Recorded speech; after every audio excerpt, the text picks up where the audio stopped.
അപ്പോൾ കഴിഞ്ഞ വീഡിയോയിൽ നമ്മൾ എന്താണ് ഇലക്ട്രിക് ഫീൽഡ് എന്നുള്ള കാര്യം പറഞ്ഞു അല്ലേ. പിന്നെ ഒരു ചാർജിന് ചുറ്റുമുള്ളൊരു സ്ഥലമാണ് ഫീൽഡ്. ആ ഫീൽഡിൽ എവിടെയെങ്കിലും ഒരു പോയിന്റിൽ നമ്മളൊരു ടെസ്റ്റ് ചാർജിനെ കൊണ്ടുവച്ച് കഴിഞ്ഞാൽ ടെസ്റ്റ് ചാർജിനെ സോഴ്സ് ചാർജ് അട്രാക്ട് ചെയ്യുകയോ റിപ്പൽ ചെയ്യുകയോ ചെയ്യും അല്ലേ. ആ അട്രാക്റ്റീവ് ഫോഴ്സ് അല്ലെങ്കിൽ റിപ്പൾസീവ് ഫോഴ്സിൻ്റെ അളവ് എത്രയാണോ അതാണ് ഫീൽഡ് അറ്റ് ദാറ്റ് പോയിന്റ്. നമ്മൾ നെക്സ്റ്റ് പറയാൻ പോകുന്നത് നമ്മളൊരു ചാർജ് എടുക്കുകയാണ്. ആ ചാർജിനെ ഞാൻ വിളിക്കുന്ന പേര് പോയിന്റ് ചാർജ് എന്നാണ്. എന്താണെന്ന് ഞാൻ പറയാം. ഇതാണ് പോയിന്റ് ചാർജ്, ഇതാണ് പോയിന്റ് ചാർജ്. ഈ പോയിന്റ് ചാർജിന് ചുറ്റും ഒരു ഫീൽഡ് ഉണ്ടാവില്ലടാ മക്കളെ, ഉണ്ടാവും. അവിടെ കുറേ പോയിന്റുകൾ ഞാൻ കൺസിഡർ ചെയ്യാം. അതിൽ എവിടെയെങ്കിലും ഒരു പോയിന്റിലെ ഫീൽഡ് സ്ട്രെങ്ത് എത്രയാണ് എന്ന് പറഞ്ഞാൽ അവിടേക്ക് ടെസ്റ്റ് ചാർജിനെ കൊണ്ടുവച്ച് കഴിഞ്ഞാൽ ആ ടെസ്റ്റ് ചാർജിന് അനുഭവപ്പെടുന്ന അട്രാക്റ്റീവ് ഫോഴ്സ് റിപ്പൾസീവ് ഫോഴ്സ് എത്രയാണ്. ഓക്കെ, സോ നമ്മുടെ next topic field due to a point charge. Field due to a point charge important ആണടാ മക്കളെ. Field due to a point charge. അപ്പൊ ഇനി നിങ്ങൾക്ക് അറിയേണ്ടത് ചാർജ് ഒക്കെ ബുദ്ധിമുട്ടില്ല. What is point charge? Point charge എന്ന് പറഞ്ഞാൽ ഈ ചാർജ് ഉണ്ടാക്കിയ ഫീൽഡ് ഉണ്ടല്ലോ, ആ ഫീൽഡിലെ ഒരു പെർട്ടിക്കുലർ പോയിന്റിലെ ഫീൽഡ് സ്ട്രെങ്ത് അല്ലേ നമുക്ക് കണ്ടെത്തേണ്ടത്. അതിന് നമ്മൾ പറഞ്ഞ പേരാണ് ഒബ്സർവേഷൻ പോയിന്റ്. ആ ഒബ്സർവേഷൻ പോയിന്റിലേക്കുള്ള ഡിസ്റ്റൻസിനെ കമ്പയർ ചെയ്യുമ്പോൾ ഈ ചാർജിന്റെ ഡയമെൻഷൻ അല്ലെങ്കിൽ ആ ചാർജ് ഓക്യുപ്പൈ ചെയ്യുന്ന ഡയമെൻഷൻ വളരെ ചെറുതാണ് എങ്കിൽ അതിന്റെ പേരാണ് point charge. So what is A point charge? A point charge is A very minute charge and that charge covers a space whose dimension is very small compared to the distance of observation point from the source charge. അപ്പോൾ ഈ observation പോയിന്റിലേക്കുള്ള ഇവിടെ നിന്നുള്ള ഡിസ്റ്റൻസിനെ compare ചെയ്യുമ്പോൾ ഇത് occupy ചെയ്യുന്ന space വളരെ ചെറുതാണെങ്കിൽ അതാണ് പോയിന്റ് ചാർജ്. ആക്ച്വലി ഒരു ചെറിയൊരു ചാർജ് എടുത്തു കഴിഞ്ഞാൽ എല്ലാ ചെറിയ ചാർജും പോയിന്റ് ചാർജ് തന്നെയാണോ? കുറേ ചെറിയ കുഞ്ഞു ചാർജുകൾ. ഏറ്റവും ചെറിയ പോയിന്റ് ചാർജ് ഏതെന്ന് വെച്ചാൽ ഇത് ഇലക്ട്രോണോ പ്രോട്ടോണോ ആണ്. ഇലക്ട്രോണിനേക്കാളും പ്രോട്ടോണിനേക്കാളും ചെറിയ ചാർജ് നമുക്ക് ഇപ്പോൾ പറയാൻ പറ്റുമല്ലോ. ഓക്കെ, അപ്പോൾ ചെറിയ ചാർജ് എന്ന് പറഞ്ഞാൽ മൈന്യൂട്ട് ചാർജ്, അത് എന്താ പറയുക, പോയിന്റ് ചാർജ് ആയിട്ട് നമുക്ക് കൺസിഡർ ചെയ്യാം. Point charge. ഓക്കെ, അപ്പോൾ നമ്മൾ ചെയ്യാൻ പോകുന്ന എന്താണ്? ഈ പോയിന്റ് ചാർജ് ഉണ്ടാക്കിയ ഫീൽഡിൽ ഏതെങ്കിലും ഒരു പോയിന്റിലെ ഫീൽഡ് സ്ട്രെങ്ത്. അപ്പം ഞാൻ എടുക്കുന്ന പോയിന്റ് ഇതാണ്. ഈ പോയിന്റിനെ ഞാൻ എ എന്ന് വിളിക്കുന്നു. എ എന്ന പോയിന്റിലേക്ക് ക്യൂയിൽ നിന്നുള്ള ഡിസ്റ്റൻസ് ആണ് R. ഓക്കെ, എന്താ കണ്ടുപിടിക്കേണ്ടത്? What is the field strength at that point A? By definition, what is the field strength? If we took a positive test charge at that point A, ആ positive test ചാർജിന്റെ മുകളിൽ അനുഭവപ്പെടുന്ന attractive force എത്ര അല്ലെങ്കിൽ repulsive force എത്ര? Okay, അപ്പൊ നമ്മൾ ആ ഡെഫിനിഷൻ എഴുതിയതാണ് മക്കളെ. What is E at A is equal to F/Q0. F എത്രയാ?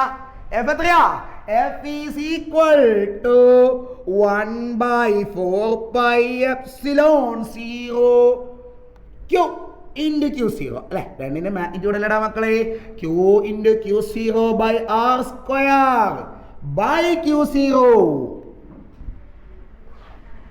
എടാ കട്ട് ചെയ്യടാ. Then what is E? E is equal to 1/4πε0 Q by R square. മറക്കാനേ പാടില്ല. This is the field strength due to a positive test charge. This is the field strength due to a point charge. Sorry, positive test charge അല്ല, this is due to a point charge. Okay, അപ്പോൾ നിങ്ങൾ നോക്കടാ. ഇത് field force കണ്ടുപിടിക്കുന്നത് എങ്ങനെയാ? Force is 1/4πε0 Q1 Q2 by R square. അവിടെ അങ്ങനെയല്ലോ നോക്കുക. ഇതാ ഈ ഫോഴ്സിനെ Q കൊണ്ട് മൾട്ടിപ്ലൈ ചെയ്താല് EF 1/4πε0 Q1 Q2 by R square എന്നല്ലേ. ഇതെന്താ ഇത് ഫീൽഡ്. അതിന് രണ്ടാമത്തെ ചാർജ് അത് ടെസ്റ്റ് ചാർജ് ആയിരിക്കും. ചാർജ് കൊണ്ട് മൾട്ടിപ്ലൈ ചെയ്താൽ ഫോഴ്സ് കിട്ടി. Okay, E into Q0 is F. Okay, അപ്പൊ മറന്നോടാ, ഇതാണ് field due to a point charge. അപ്പൊ നോക്കടാ, consider a point charge Q. We have to find out the field at A due to this point charge. By definition, the field at A is the force experienced by a positive test charge placed at A. By definition, E is equal to F by Q0. F is equal to 1 by 4 pi epsilon 0 Q into Q0 by R square. By Q0 is cancelled, so E is equal to 1 by 4 pi epsilon 0 Q by R square. എന്ത് സിമ്പിളാണോ? വളരെ സിമ്പിളല്ല. നോക്കിയാൽ ഇതിൽ നിങ്ങൾ പറ, എങ്ങനെയാണ് field ഡിസ്റ്റൻസുമായിട്ട് relate ചെയ്തിട്ടുള്ളത്? ഫീൽഡും ഡിസ്റ്റൻസും തമ്മിലുള്ള റിലേഷൻ എന്താ? A is proportional to 1 by R square. That means A is proportional to R is to -2. എന്ന് പറഞ്ഞാൽ എന്താ? ഡിസ്റ്റൻസ് കൂടുന്തോറും ഫീൽഡ് കുറഞ്ഞുകൊണ്ട് വരുന്നത്. ഡിസ്റ്റൻസ് കൂടുന്തോറും സോഴ്സ് ചാർജിൽ നിന്നുള്ള ഡിസ്റ്റൻസ് കൂടുന്തോറും ഫീൽഡ് കുറഞ്ഞുകൊണ്ട് വരും. അപ്പൊ ആ വേരിയേഷൻ നമ്മളെങ്ങാനും ഒരു ഗ്രാഫിക്കലായിട്ട് കാണിച്ചാലേ, ഞാനിവിടെ ഫീൽഡിന്റെ സ്ട്രെങ്ത്തും ഇവിടെ ഡിസ്റ്റൻസും എടുക്കുന്നു. അപ്പൊ നമുക്ക് കിട്ടുന്ന ഗ്രാഫ് എങ്ങനെയാ അറിയോ? ഇത് എന്താ പറയാ, സോഴ്സ് ചാർജിന്റെ പൊസിഷൻ. അതിന്റെ അടുത്ത്, വളരെ അടുത്ത് ഫീൽഡ് മാക്സിമം ആയിരിക്കും. ദൂരത്തേക്ക് പോകുന്തോറും അത് കുറഞ്ഞുകൊണ്ട് വരും. ആ കുറവ് ഡിക്രിമെന്റ് എങ്ങനെയാ? ഇതാ ഡിസ്റ്റൻസിൽ ചെറിയ മാറ്റം വരുമ്പോൾ തന്നെ ഫീൽഡ് നല്ലോണം കുറയോ. കാരണം ഫീൽഡ് ഡിസ്റ്റൻസുമായിട്ട് റിലേറ്റ് ചെയ്തിട്ടുള്ളത് എങ്ങനെയാണ്? E is proportional to R is to -2 ആടാ മക്കളെ. Okay, so this is the variation of field with distance. Okay അല്ലേ? ഇനി മാഷ് ഒരു ചെറിയൊരു കാര്യം കൂടി പറഞ്ഞിട്ട് നിർത്താവേ. അതായത് നമ്മൾ സ്പേസിൽ കുറേ ചാർജുകൾ വെച്ചിട്ടുണ്ട്. Q1, Q2, Q3 ഇങ്ങനെ കുറേ ചാർജുകൾ.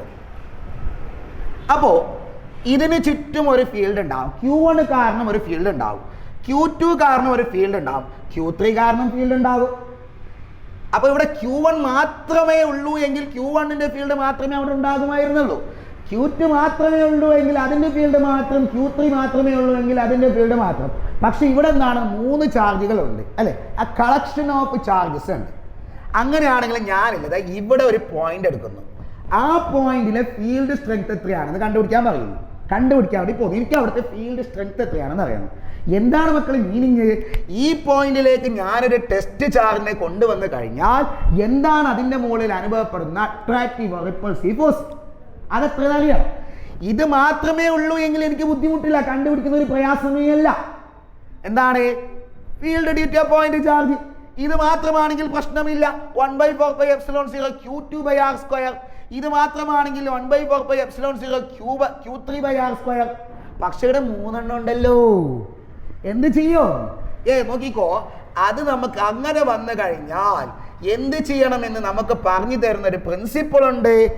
ആ പ്രിൻസിപ്പിളിന്റെ പേരാണ് super position principle of electric field.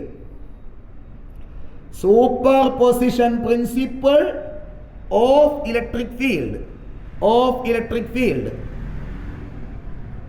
Superposition principle of electric field എന്ന് പറഞ്ഞാൽ എന്താണെന്നറിയോ? സിമ്പിളാണ്. ഇവിടെ ഈ Q0ന്റെ മുകളിൽ Q1 കാരണമുള്ള ഫീൽഡ് എത്രയാണോ, അതേപോലെ Q2 കാരണമുള്ള ഫീൽഡ് എത്രയാണോ, Q3 കാരണമുള്ള ഫീൽഡ് എത്രയാണോ, ആ ഓരോ ഫീൽഡുകളുടെയും വെക്റ്റർ സം എടുത്താൽ മതി. എന്താണ്? വെക്റ്റർ സം എടുത്താൽ മതി. അപ്പൊ എങ്ങനെ പറയാം പ്രിൻസിപ്പിൾ?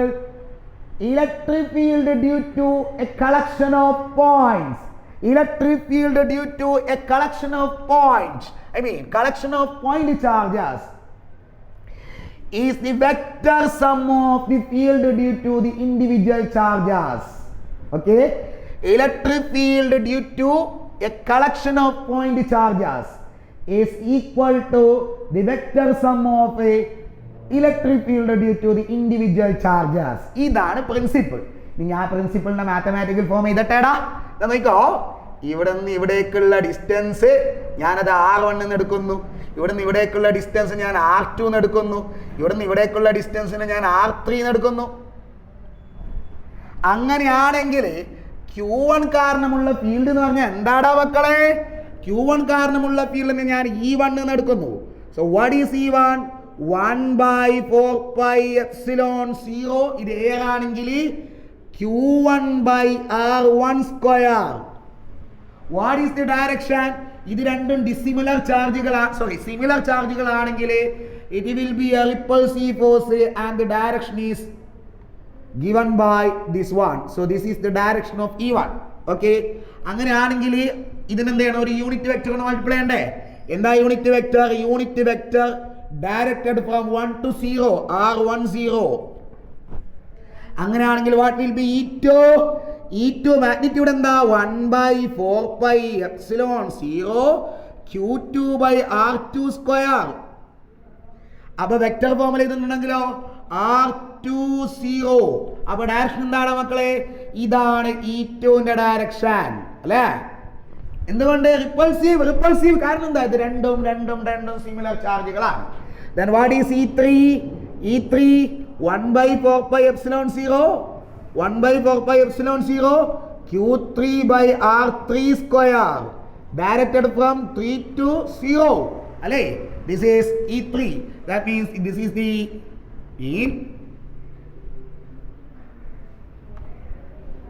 ഇതാണ് E3. കണ്ട 3 ഫീൽഡുകളായിടാ. Q0 നിൽക്കുന്ന ആ പോയിന്റിൽ 3 ഫീൽഡുകളുണ്ട്. അപ്പൊ Q0 നിൽക്കുന്ന പോയിന്റിലെ നെറ്റ് ഫീൽഡ് എന്ന് പറയുന്നത് ബൈ സൂപ്പർ പൊസിഷൻ പ്രിൻസിപ്പിൾ ഈ ഓരോ ഫീൽഡുകളുടെയും വെക്റ്റർ സം എടുത്താൽ മതി.